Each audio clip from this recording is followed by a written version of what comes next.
Bem-vindos a mais um episódio de Conversas de Ontem e de Hoje, um espaço dedicado a partilhar as memórias, as histórias e a sabedoria de quem ajudou a formar a comunidade portuguesa aqui em Gatineau. Eu sou Egídio Nascimento e hoje tenho o prazer de conversar com o Sr. Luís Duarte, que faz parte da nossa comunidade e que vem partilhar um pouco da sua história de vida connosco. Boa tarde, Sr. Luís. Muito obrigado por ter aceito de vir cá falar connosco e gravar esta conversa. A gente vamos ter uma conversa com a sua esposa, a Sra. Maria Duarte também, mas hoje ela não podia vir, então vamos deixar essa parte da conversa para outro dia. Vamos saber mais de onde nasceu e isso tudo, mas talvez podemos começar a conversa de hoje também um pouco sobre onde nasceu e a sua chegada aqui a Gatineau. Sim, nasci na freguesia da Maia, São Miguel Açores, e vim para aqui com 13 anos. O meu pai era lavrador. O meu irmão José, que era o mais velho, comecei a trabalhar bem novo. O meu irmão José começou com 7 anos. Aos 10 anos foi trabalhar para um senhor que era rico do Livramento, Passada das Furnas, e ia a pé para lá. E era uma criança, não me lembro muito disso, porque eu sou mais moço que ele, quase 10 anos. Eles já contavam essas coisas à gente. E depois disso estive na escola, estive lá a 6ª classe. Não acabei a 6ª classe, porque eu vim aqui para o Canadá em 1970, com a minha mãe e os meus 2 irmãos mais moços. E o meu irmão já tinha ido para Angola, e o João ficou atrás com a minha avó e o meu avô, que não pude vir com a gente, porque eu já estava na idade para ir para a tropa. E daí, quando eu acabei a 6ª classe, viemos aqui para o Canadá em 1970, no dia 22 de dezembro chegámos aqui ao Canadá. Na força do inverno. Na força do inverno, frio, muito frio. Mas antes de chegarmos cá, a gente tinha, lá em São Miguel, pegava na SATA, era um avião que fazia muito barulho. Fazia muito barulho. Quando a gente levantava em voo, aquelas senhoras dentro que eram uma criança, lembro-me muito disso, estavam encostadas na mão a rezar, ela ia bater com as espalhetas, plá, plá, plá, e a gente ia para Santa Maria. Quando chegámos lá a Santa Maria, passámos, e depois, ao fim de horas, chegou o avião, o CP Air Canadá. Era um avião muito grande. Cheguei lá, até quando ele pousou, estremeceu com o aeroporto todo, e a gente, oh my God, a gente dizia mesmo, louvado seja Deus, como é que isso vai levantar voo de um aeroporto tão pequeno. E a gente meteu isso no avião e viemos aqui para o Canadá. Quando a gente apousou. Foi direito aqui para Montreal ou via para a América? A gente vinha em direito para Montreal, mas de Montreal ficámos sempre dentro do avião. E depois viemos para Ottawa, para Ottawa. E quando chegamos aqui a Ottawa, estava a dizer a minha mãe e as minhas irmãs disseram, olha, isto deve ser um país muito rico, porque vês pessoal e carros a andar por cima de sucos ou sal, que a gente nunca tinha visto sinal na nossa vida, né?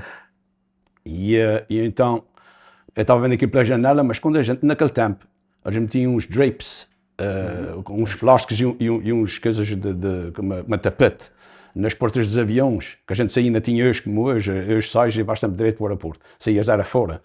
E quando a gente chega à porta do avião, as hospedeiras abrem aquele tapete, e a ver saindo, que era o primeiro da frente, que era o mais velho, que estava com a minha mãe, e as vantas do nariz colorem-se, e a fugir para trás, eu disse, oh mãe, a gente vai morrer hoje, não sai do avião. E elas estavam a falar com a gente, a gente não percebia nada, elas estavam a falar inglês com a gente, out, hoje a gente sabia o que é, mas naquele momento não sabia, porque a gente nunca aprenderia a língua. E depois a gente não queria sair do avião, e foram chamar então-se o Métis José Moreira. O Métis estava no aeroporto com o meu pai veio 1 ano e meio antes da gente. E vieram, então se Métis veio-nos buscar cá dentro e trouxe jaquetas, que a gente nem sequer tinha jaquetas de inverno, vieram foi com as jaquetinhas de verão, vamos dizer, e ainda estávamos equipados para se frio. E depois o Métis é que veio e disse, vocês podem ir para cá com a gente, e fomos então para o aeroporto, metemos no carro, e a gente vieram para a casa dele, que morava na Rua Laval. E depois da Rua Laval, ele já tinha maior de um apartamento com o meu pai, na Rua Papineau. A gente morava mesmo dentro do Parque da Papineau. Tivemos ali uns anos naquela casa. Depois fomos morar para a Rua Chateauguay, e foi assim. E depois, quando a gente chegávamos em janeiro, fui para a escola, aqui para dar Estás logo na escola? E em janeiro o Métis da Moreira tinha feito uma aplicação, e a gente fomos os 3, eu, o meu irmão Edgardo, a gente fomos para a escola de Darcy McGee, e o meu irmão António foi para a escola que chamava-se Raboul, que era ali na Rua São Greca. Escola francesa? Escola francesa. E como é que ele foi para francês e vocês para inglês? Por causa que ele era de menor idade. A gente, como já vieram com mais idade, a gente fomos para Darcy McGee, e o Tony foi para Raboul, foi para uma escola francesa. E foi assim aqui o Canadá. Depois tive 1 ano e qualquer coisa na escola, penso que foi 1 ano e meio. Depois encontrei um senhor do continente que estava à procura de um rapaz para lavar louça no centro das artes. E aí eu fui trabalhar para lá lavar louça. Ganhava 70 cents a hora a lavar a louça. Mas eu fazia muito overtime. Ele pedia-me a mim, às vezes, quando eu saía da escola, às vezes ele disse, fica mais um pedaço, eu ficava lá, e ele dava-me $110 por quinzena. Por quinzena dava $110. Mas os $110 já porque as gorjetas que eles faziam no café, Era dividido. eles dividiam também pelos cozinheiros e pelas pessoas que estavam lá a trabalhar. E isso era muito bom. Isso era bom para a gente. E foi assim, aqui no Canadá. Depois disto comecei a trabalhar na construção com o meu irmão José. Eu tinha 15 anos. Nem sequer tinha bem os 15 ainda. Comecei com o meu irmão José. E depois foi assim que eu comecei a vida aqui no Canadá. Antes da gente continuar com essa parte de trabalho e tudo, quando tu chegaste à escola, não sabias falar, já era high school, não era? Era o Darcy, era high school. Aquilo devia ter sido mesmo difícil. Muito difícil, muito difícil. Muito A gente não sabia falar. A primeira coisa foi para tomar caminhonete. A gente tomava a caminhonete na rua ID e a gente não sabia falar com o chofer, não sabíamos terminar. Mas encontrei um rapaz que chamava-se José Maria. Já não me lembro bem da qual era a freguesia que ele vinha. E ele já faleceu desde o Sé. E ele, quando comecei a falar com a gente, que ele já estava aqui há uns anos, ele é que nos ajudou-me a mim, o meu irmão Edgardo, ele é que nos levava para a escola e dizia, sais aqui agora que aqui é a tua casa, vais para ali. E foi assim, mas foi duro, a gente não percebia a professora a falar, a gente não compreendia nada, zero. Mas ao fim de uns anos a gente foi aprendendo com pessoas no trabalho, aprendi muito no trabalho. E o meu irmão Edgardo continuou sempre na escola.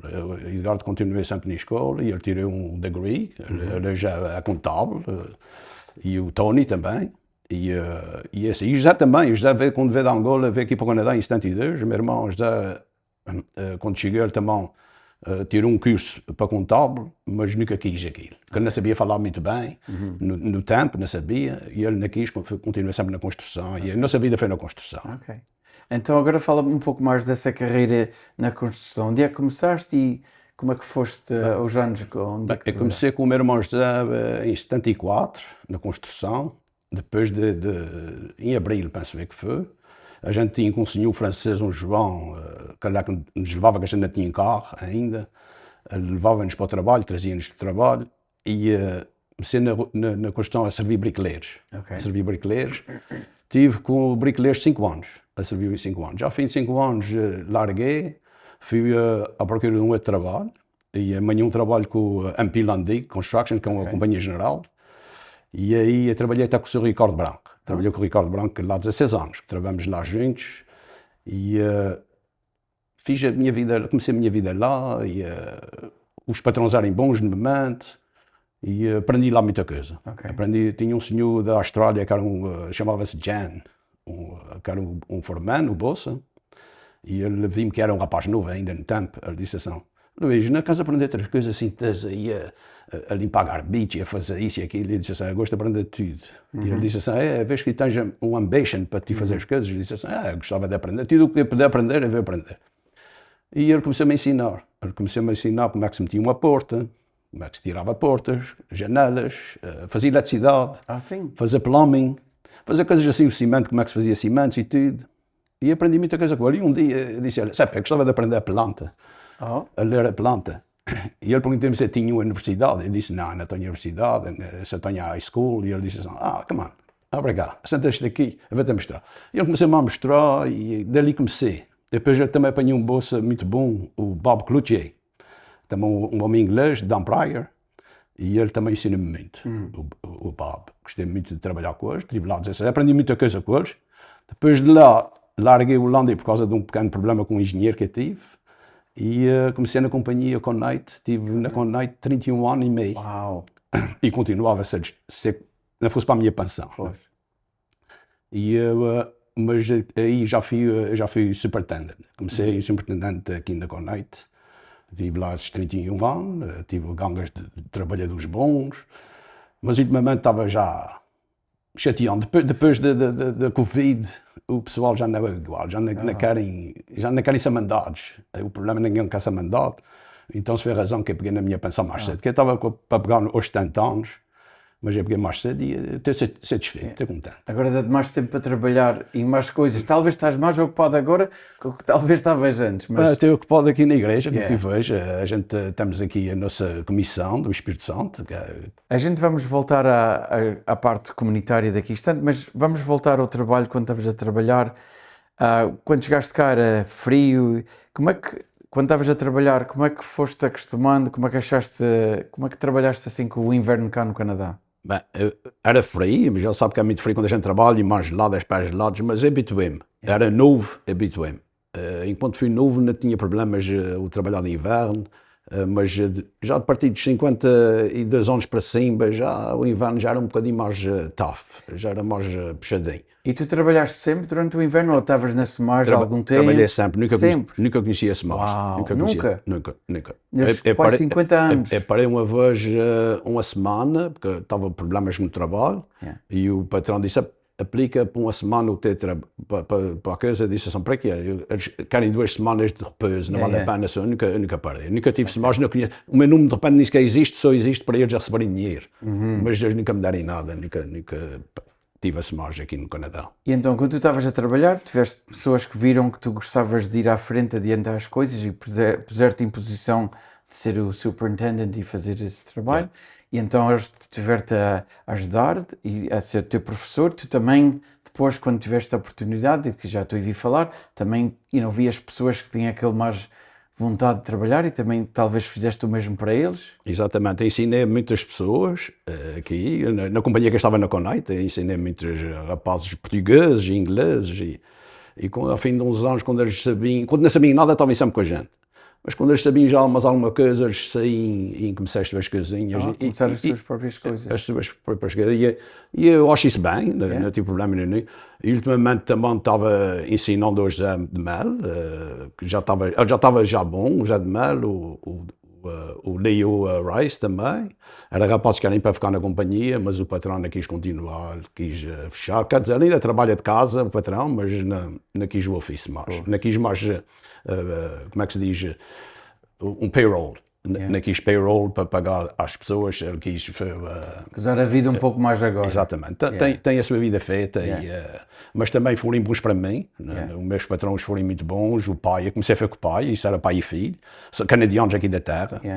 E o pai era muito boa pessoa. E esse aí que eles têm-te apoiado muito, quando tu fazias coisas aqui, pedias ajuda ou suporte, eu sei que eles estavam sempre...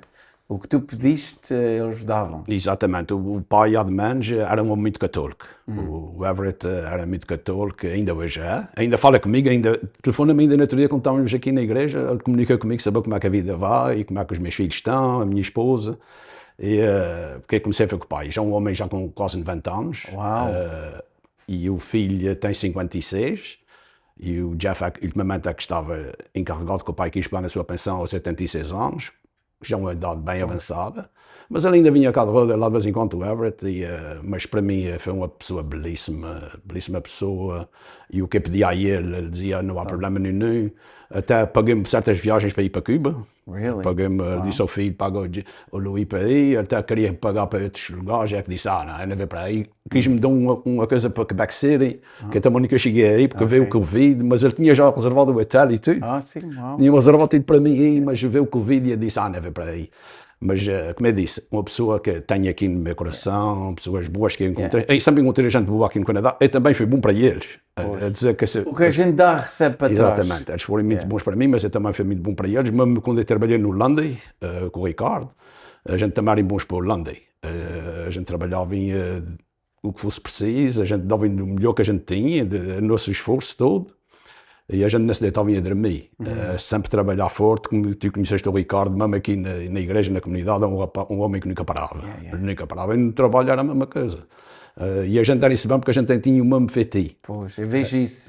Vamos continuar e vamos para a frente e isso era muito importante. Vamos agora continuar com, como é que tu tens estado muito envolvido, mas como é que começou essa primeira vez, como é que pensaste, onde é que participaste que deu esse gosto de participar na vida comunitária? Bem, eu vinha aqui à missa, aqui em 96, comecei a vir aqui à missa, quando a comunidade mudou-se do centro, comunitário para aqui, e eu comecei a vir aqui à missa, e eu depois estive aqui, eu conheci certas pessoas, e em 99, em 98 primeiro, em 98 fizeram a mordomia no parque aqui do lado da São Redentor, e eu comecei a ajudar o Antero Medeiros comigo, a gente somos amigos, e ele pediu-me ajuda, e deram um aperto de mão, com a sua esposa Larinda, desde o céu, e depois daí acabei a mordomia, fui para a minha casa, não. Mas o Nicolau Barbosa pegou na bandeira, e eu depois fui lá à minha casa, pedi-me para mim entrar com ele para a mordomia, e entrei. Por causa quando meterem a bandeira por cima das costas, eu tive o receio de dizer que não, e eu disse, ok, vou experimentar, porque eu nunca tinha feito festas do Espírito Santo, não, nunca tive experiências disso, mas eles disseram, não há problema, a gente vai te ajudar, não tem problema. E eu entrei com eles, mas ao fim de uns tempos o Nicolau largou, ele não quis mais, por razões pessoal, e então a tua mãe, a Sorana, neste momento, desde o céu, ela pediu para mim entrar então para ser o principal mordomo. Eu não tinha experiência nenhuma, eu disse, senhora, eu vou pensar primeiro, e ela disse, não, senhor, o senhor vai ser o mordomo. E eles todos, o Sr. João Aragão, e outras pessoas, João Marquês, e outras pessoas, Luís, pega, a gente vai te ajudar. E foi assim, eu peguei, em 99, e fizemos uma grande mordomia, com o Antero Medeiros, tivemos um nice grupo, o Edgardo Pavão, a Maria José, a Esquelha, mas no mês de tipo tivemos um pequeno azar, que era a abertura do nosso jantar, e recebemos um telefonema da manhã, que a Susana, que a irmã dela ainda tinha falecido. E isso foi um pequeno problema para a gente, e eles estavam todos um pouco nervosos, que é normal, né? Que ela também era mordoma com a gente. Pois, difícil. Foi um pouco difícil, mas eu continuei, mas antes de continuar, eu fui para casa e eu morava 6 casas acima do meu pai, as nossas casas eram apegadas, e eu fui à casa do meu pai e eu perguntei ao meu pai o que é o Espírito Santo, essas mordomias, como é que isso marcha? E o meu pai tinha feito em São Miguel 2 vezes para as crianças, chamavam o Espírito Santo, aquela coisa das crianças, de darem comida às crianças nas ruas, metiam mesas nas ruas e comida. E o meu pai disse, aquela festa, quando é a festa do Espírito Santo, é uma festa de povo, aquilo é uma festa de povo. O povo dá, o povo recebe. Eu disse, ok. E ele disse, tudo o que tu fizeste, tens que fazer de boa vontade, que o Divino Espírito Santo vai-te abençoar e vai-te fazer... E foi. E eu continuei, tive muito apoio de muita gente, e o Espírito Santo abençoou-nos, que a gente tivemos uma mordomia maravilhosa em 2000, 99 e 2000, foi uma maravilha, eu gostei muito. E depois entrei para a Comissão de Festas, e depois em 2003 não havia mordomos, e a sua mãe veio-me pedir, mas o João Marques, e a gente continuarem através. E espero que tenham gostado desta conversa com o Sr. Luís Duarte, onde ele tem falado connosco com respeito às suas experiências, da sua chegada aqui ao Canadá. Com certeza vão querer ver a segunda parte da conversa, onde ele continua a falar da sua experiência e o seu trabalho aqui na comunidade. Até à próxima!